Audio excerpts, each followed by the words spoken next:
In our bilateral discussions, amongst other strategic discussions on trade and investment, we spoke about education and technology. And the Chinese government has agreed that they will assist us in building 3 new STEM schools.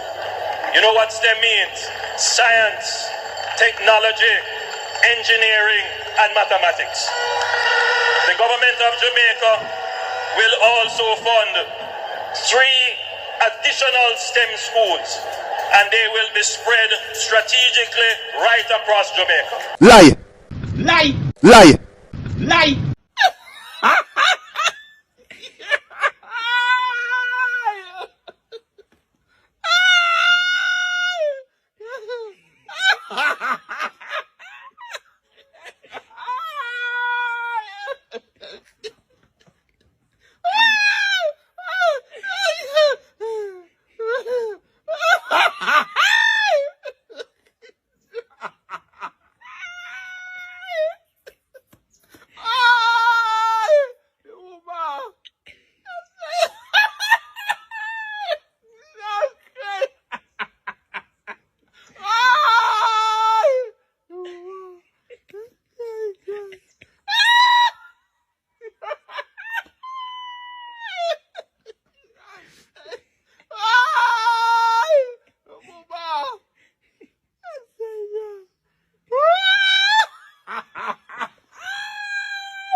One of the liest person alive is Andrew Holness.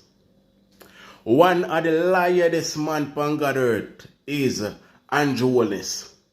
People, Andrew Holness promised from 2019, so within 3 years, they were going to build 6 STEM schools. And him explain what it mean and all of that. From 2019, Andrew Holness said the Chinese are going to fund 3 STEM schools and the government will fund the other 3 STEM schools. Where are the schools? Where? So Andrew Holness get money from China, from the Chinese government, to build school and take it for himself. Because him say it out time one mouth, you know. Say the Chinese are gonna fund 3 STEM school. But yet still, the only thing where we see Andrew Holness a build up, and he mention them, and in housing scheme for sell house and jailhouse. No school. In fact, the school them we built from 19 years long, them are run down. Them in a terrible condition. And Andrew Holness get money from China to build 3 schools from in 2019. And all now, the man don't build 1. Moreover, 2023 conference, him still come back with the same school argument. And yet still, we in a 2025. Almost in the middle of 2025, they're going to 2026. And the 3 year can't come. Where these 3 STEM schools are going to build up, not 3, 6. This government is a corruption. So you mean if you tell me, say, he might get money if he build school and I take it for himself? People want to watch on themselves, you know, people. People, this government must go. Blessed morning to my viewers and my subscribers. May hope everybody having a blessed and a wonderful morning. Now, my viewers and my subscribers, remember, in everything you do, always put God first. In every any situation, just always remember to call upon God. Always remember to pray, because a prayer day will keep Andrew Holness and him criminal organization away. People, we have a lot coming up inside this update. Plus, we always hear them talk about this Finsac. This morning, I am going to give you a breakdown on the same Finsac what am I talking about? So people, leave a like on this video and give it a thumbs up. Alright?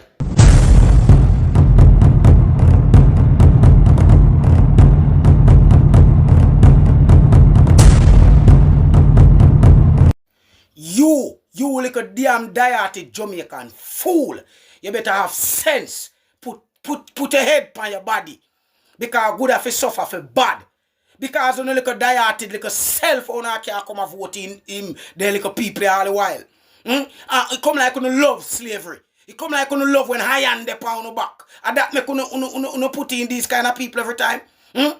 Look on these people that take bulldozer, broke the whole like poor people structure with them for use and make life. Every little shop we put up.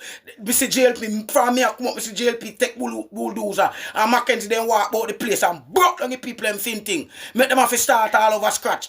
Now when me look, me see municipal police out there now, everybody have to take them goods and run up and down with it like we are fugitive in Jamaica. And then you know like a damn Jamaican dieted, I come put him back the same people and make good affairs over for bad. Stop it, man. If I only alone I feel it too bad. Only like a dieted. If I only alone in I feel it too bad. But people when I deserve to feel these kind of thing, I feel I get it because I only like a dieted broke fool. Change your ways in Jamaica and think positive. Welcome back to my viewers and my subscribers them. Big up to all of my viewers, big up to all of my subscribers. We continually support the channel and help the channel to grow. People, if you don't like and share the video yet, may I ask you to please to like and share this video. Because I always hear them talk about Finsac and PNP this and PNP that. But them never tell you the truth about Finsac. So we have that coming up inside of this video. We're going to get a full breakdown on the Finsac. Alright? We are going to break it down in style. So we don't have to worry on yourself. We're not going to understand everything. We are going in the Finsac argument. And also say, labor right are wicked. Now, people, I want to give you a reminder of what Andrew Holness did with raising their pay, giving themselves 300% raise. Guest salary increase will go to Prime Minister Andrew Holness. In 2021, his salary was roughly $9.2 million per year plus a telephone allowance. As of April 2022, it jumps to over $22.3 million. For April 2023, it moves to roughly $25.3 million. And by April 2024, another increase to almost $28.6 million. For the Deputy Prime Minister, the salary was over $8 million for the year, and now it moves to over $20 million in year 1, over $22.7 million in year 2, and over $25.7 in year 3. For Finance Minister Dr. Nigel Clark, his salary was over $7.4 million for the year, plus the telephone allowance and housing of roughly $285,000. The new salary, over $19 million in year 1, over $21.7 million in year 2, and roughly $24.6 million in year 3. Now to Opposition Leader Mark Golding. He also got the housing and telephone allowances, and the April 2021 salary was over $8 million for the year. As of April 2022, he will get over $20 million. In April 2023, over $22.7 million, and by April 2024, over $25.7 million. A cabinet minister's salary was roughly $6.9 million for the year. In year 1, it is close to $17.9 million, then over $20.2 million, then close to $23 million. Now to the Speaker of the House. The salary was close to $6.9 million. In April 2022, it will move to close to $17.9 million for the year, then to over $20.2 million, then close to $23 million. For a Minister of State, the old salary was over $6 million for the year. It now moves to over $14.2 million, then over $16.1 and close to $18.3 million. A regular parliamentarian would make over $4.3 million for the year in salary. It will now move to over $11 million in year one, then over $12.5 million and over $14.2 million. Teacher can't get money. Nurse can't get money. Pensioners not get no money. No police restive. These boys are not owed. No retro. Everything is paid over to them. Millions. And the people who get the breadcrumbs for pay can't get their money. Tell me what you get in the comment section. Now, when you look at those numbers, right? And one of the main reasons why my job up for this video is because of what I see the police them a go through, the teachers them a go through, the nurse them a go through, public sector workers a go through, and the regular citizen of Jamaica a go through. Them a suffer. Politician not supposed to live like that, while them people live like dog. This is just to show you, say, these people care zero about you, because if Andrew Holness and Elijah Clark couldn't just get up and just make this big jump from $9 million to $28 million, and who still can't see one work for all the day of phone life, who not say one do something wrong. Ono say we not trust the wrong people. Ono say the government of Jamaica is a wicked. People ono wise up. Ono wise up, people. More to listen to that brother here. It is not surprising, therefore, Mr. President, that relative to any other time in Jamaica's history, you have more teachers owning their own home today, and more teachers, yes, more teachers owning motor vehicles today, Mr. President. When you go to a school nowadays, Senator Crawford, when I attended primary school, Mr. President, and when Damien would have attended primary school, we used to play scrimmage and salada kick in the parking lot at the school. The parking lot at schools now, Mr. President, have all kinds of vehicles owned by our nation's teachers situated there. That is it. And Mr. President, you can't find space to play scrimmage.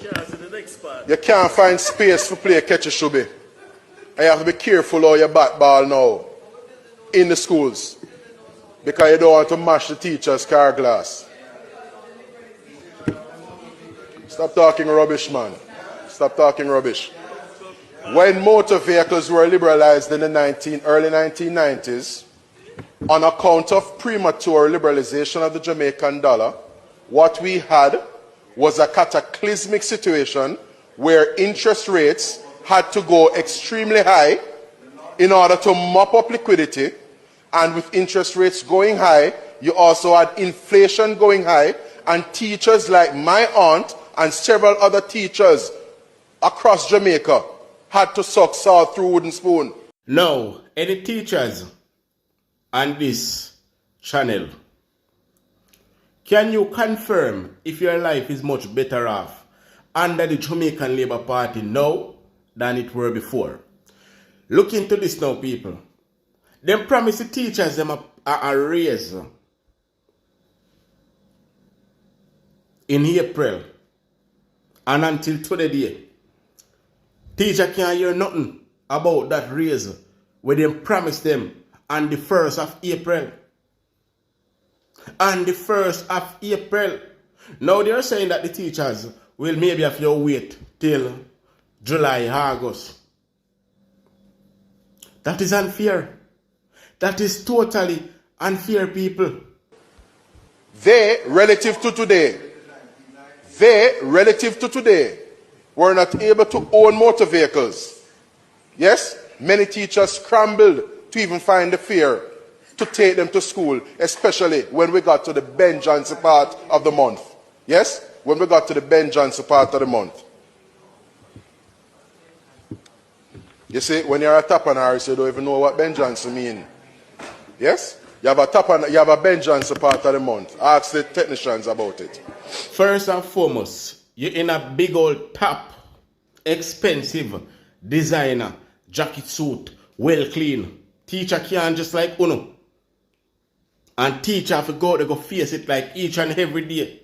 Without teacher, there is no education. You are talking about Ben Johnson part of the month like you know nothing at all about Ben Johnson part of the month. Are the people of Jamaica are here with that?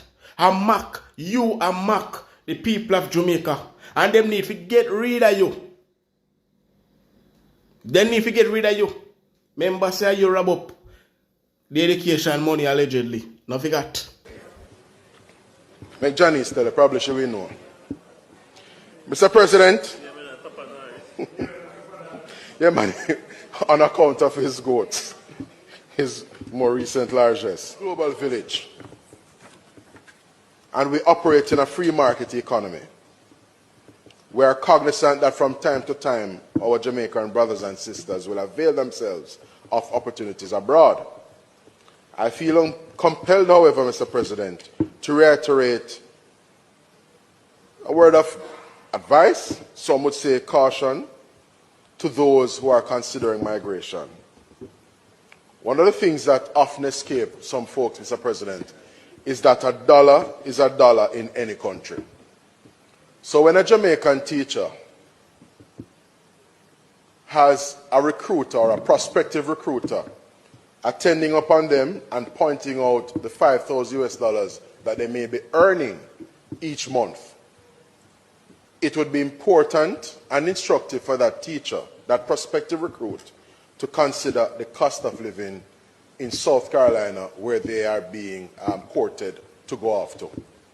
So just to be very clear, though you may be earning $4,500 United States dollars per month as you take up training in South Carolina,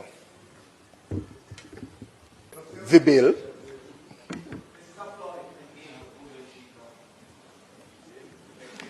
so, Mr. President, when you're in South Carolina, you have to consider the rent. Rent for a very modest dwelling or very modest residence in the United States can easily run you $1,500 to $2,000 United States dollars per month. When you're in South Carolina, where you would find lodging relative to where the school is located, you will require a motor vehicle. And you have to consider the car note. That can run anywhere between $400 United States dollars and $600. And so the message to our teachers, some of whom are contemplating migration, is to be very mindful that a dollar is a dollar in any country. And the truth of the matter is that when you consider the overheads in the United States, in terms of the cost of rent, the cost of health care, and of course, the cost of your car note, because in some areas, you will not necessarily be able to take a bus to attend to school, or take the train to attend to the school where you are placed, or the school where you work. A lot of you teachers, a lot of you nurses, a lot of you police, and a lot of you public sectors workers, I'm not sorry for you know. I'm not sorry for you. You know why I'm not sorry for you? Because you know wicked to yourself. All when you not suffer under the government of Jamaica. All when bill a kill you, hungry a kill you, life a go harder and harder for you. You still support this wicked and evil government. You don't love yourself. So I'm not sorry for some of you. I'm sorry for the hard-working Jamaican people them. We know them right and now support corruption and want a better life. Some of you get up every day, they blame PNP like PNP in power. A PNP make on life hard. A PNP this. And a PNP make on life hard. A UNO make on life hard because a UNO I vote for this dirty government. This wicked, evil government. Now, according to what Andrew Holness said on his 2019 conference, right? China government fund the Jamaican government to build 3 new schools. And the government of Jamaica they go fund themselves to build 3 more new schools. And it going to do in a 3 years time. And that was from 2019. So you'll have 2019 then, 2020, 2021, 2022. So by 2022, 2023, we should have 6 new schools. But where are they? Where are they now? This is in 2019. In our bilateral discussions, amongst other strategic discussions on trade and investment, we spoke about education and technology. And the Chinese government has agreed that they will assist us in building 3 new STEM schools. You know what STEM means? Science, technology, engineering, and mathematics. The government of Jamaica will also fund 3 additional STEM schools, and they will be spread strategically right across Jamaica. So we will be doing, within the next 6 years, 6 new STEM schools. That is conservative. Depending on how our economy does, I am committed to putting more resources and putting resources faster to this project so we may be able to have them within 3 years. You know, say from them night there, Jamaica shouldn't realize and Joe Wallace tell him lie. Because listen to this now. Him say within 6 years, when I go get the 6th school. And when him finish off, him say him go put them in place within the next 3 years. So him tell on 6 years first, and then him go along and tell you 3 years after. This is just to show you say this brother don't even listen to what him talk say. Due to how him lie and believe him own lies them. China give him the money to build the school them and he not build them. But listen to 2023 now, people. In 2023 conference. The Education Transformation Task Force to study the problem. And they have given us the report and we're about to execute upon that now. Just last week, Minister Favour Williams and Minister Clark signed with the World Bank to build the first STEM school. You know what STEM means? Science, technology, engineering, and mathematics. We need more scientists. We need more people who understand in technology, whether it is artificial intelligence or natural intelligence. We need more engineers and we need more people who have a mathematics foundation.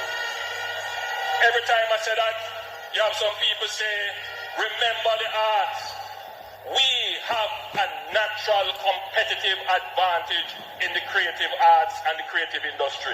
We haven't utilized it enough. We haven't formalized it. And so it's not just that STEM school we're going to be building. We're going to be building what we call a STEAM institution. So it is science, technology, engineering, arts, and mathematics. So, Andrew Holness, after China give you the money to build 3 STEM school and the government of Jamaica fund themselves to build another 3 STEM school and that should complete from in 2022, 2023. You come back on another conference in 2023 and said that on sign with the World Bank to build the first STEM school. Remember, you say China I fund the Jamaican government to build 3 STEM school. And who not go fund yourself to build the other 3? Now, members say what say now. Within 3 years, Within 3 years. And then, a few years after, 3 toward 4 years after, you come back again and you said to the Jamaican people that you will sign with the World Bank to build the first STEM school. Your argument nah match up. The maths there nah match up. Now me no want to sound too harsh, but me realize that the people them will really follow back at you are some dunce. When I listen to what you say, them just make noise.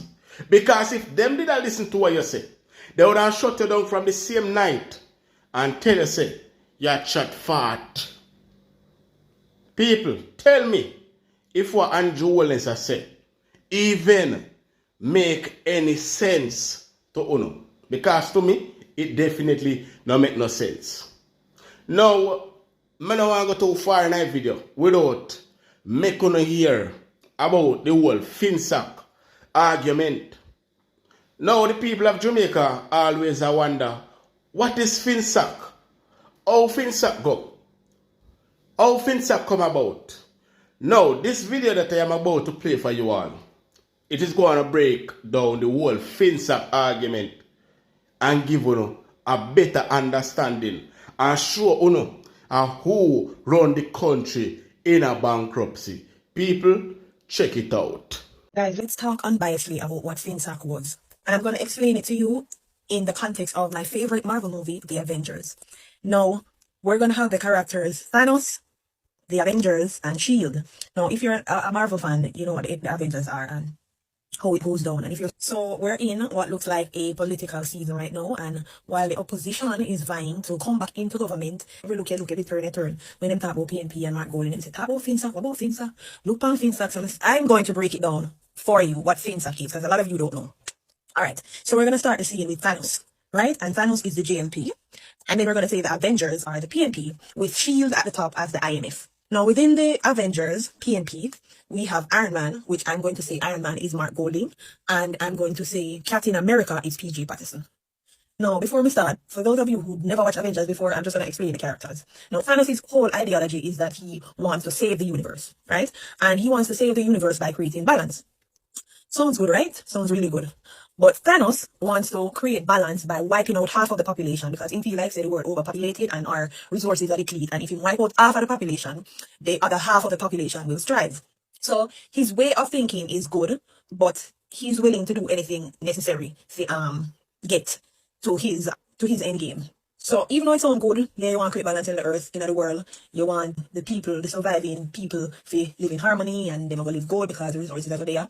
It's still not so good because you want to wipe out another half of the people to do that.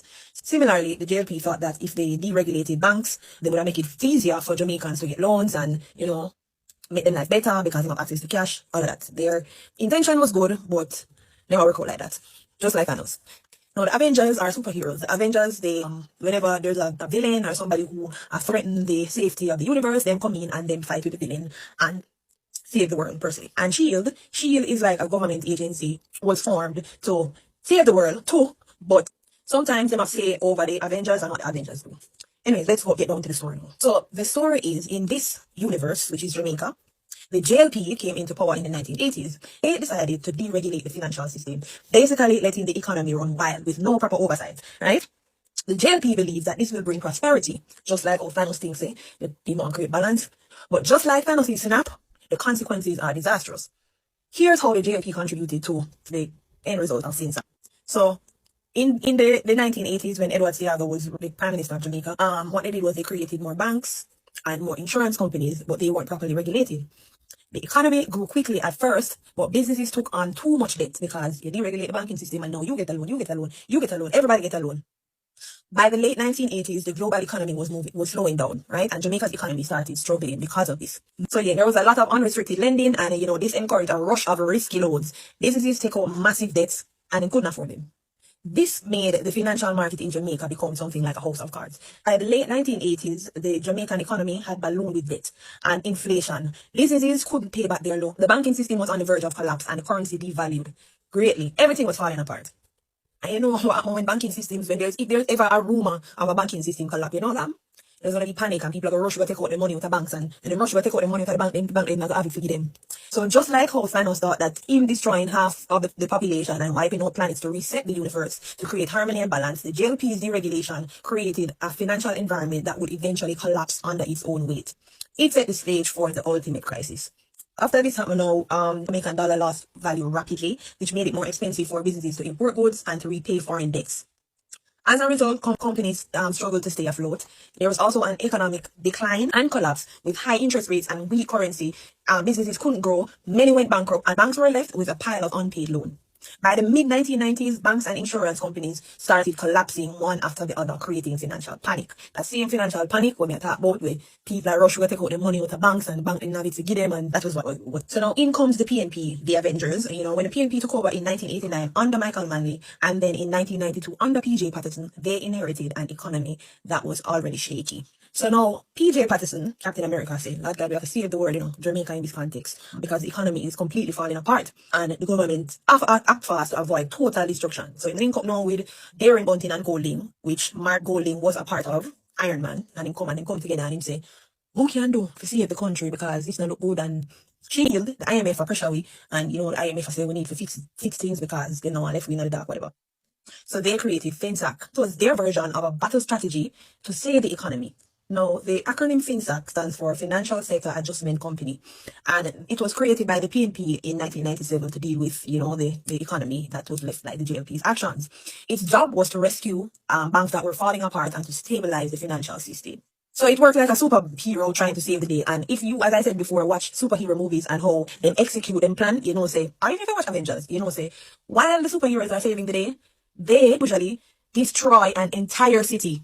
If you ever watch a superhero movie and you see, when the villain drop on somebody business place or mash up somebody house or somebody car get wrecked while them save the universe, Finsac played out something like that. So when Finsac come in now, them start bail out the banks them, and basically rescue the financial institutions. Banks that were in danger of collapsing due to the bad loans were taken over by Finsac in an attempt to prevent a full-scale collapse. They also did some consolidating of the financial system. They sought to consolidate smaller banks into larger ones, hoping this would make the system more stable. Then, what Finsac did was they gave financial support to banks to keep them afloat, but this came at a cost, the cost of Jamaican businesses and property owners. The government thought it was saving the financial system, but the execution was disastrous. So, the PNP, who formed the government at that time, was highly pressured by the IMF, and the IMF influenced it. It is high interest rate policy to control inflation and to stabilize their currency. So what the government ended up doing under Finsac was to raise interest rates up to 80%, 60% to 80%. And, that was like all smashing an entire road. So on paper, that was supposed to reduce inflation, but it made it impossible for businesses to pay off their loans. So this caused many businesses to go bankrupt, and the bank seized properties to recover money. So under Finsac, they start seize assets, they start seize businesses and people properties, and all of them people that could pay back them loan, them start take away them things them. And the properties and whatever they take away were often sold at low prices, and the businesses were dismantled. Many of these key business people never really recovered. So yes, it was like the Avengers fighting aliens, trying to save the universe. But in trying to save the universe, them leave the entire city in ruins, mash up the place. So the economy was saved in one sense, the banks, but businesses and families were left homeless and broken. And so now the dust settles. The PNP might have saved the financial system, but at what cost? The economy was stabilized, but the recovery process was slow and painful. Small businesses and people were left struggling to rebuild what they lost. Meanwhile, just like all Thanos disappeared after him snapping finger and kill off people, the JLP was gone, but their legacy of creating this financial mess still loomed large. Who was calling the shots at that time? Because didn't the JLP know that would cause chaos? In my opinion, and the research I have done and the readings, they laid the foundation for the economic collapse. But it was the PNP who were left to clean up the mess. And the aftermath, them cleaning up the mess and trying what they have to do, it wasn't as victorious as they'd hope. So yeah, we saved the economy, we saved the banks from collapsing, we saved the world from total domination. But now, the people that will live in that world have to rebuild, because in saving the world, them mash up place mash up. World still safe though. You have the opportunity to rebuild. You can build back your house. You can buy back your them save the economy. By the way, you're all fucking welcome. So I guess the PNP likely believed that they were doing what was necessary to prevent a total financial collapse, but they were also following the strategies that the IMF often recommends in cases like these.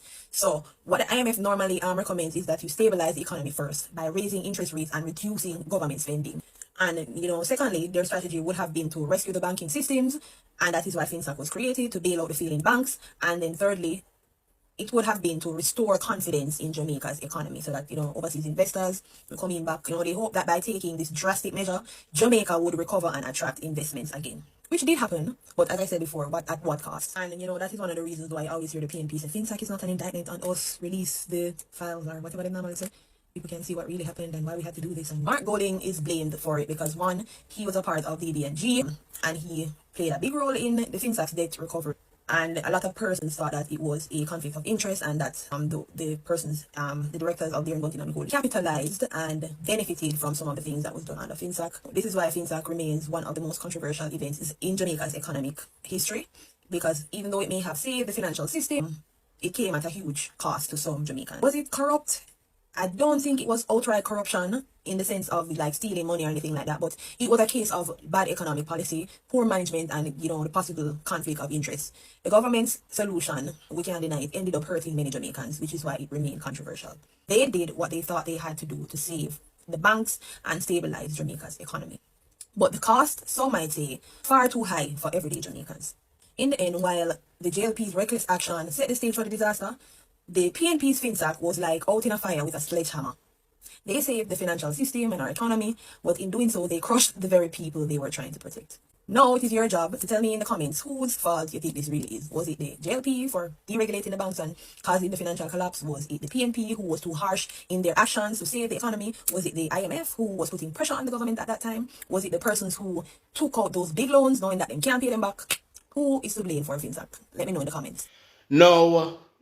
This is one of the reasons why Andrew Holness is afraid to release the Finsac report. And he will never release the Finsac report because they know what went down with Finsac. And then, because them know so the people of Jamaica, them not read, them just listen and then they start chat. Then just tell them anything.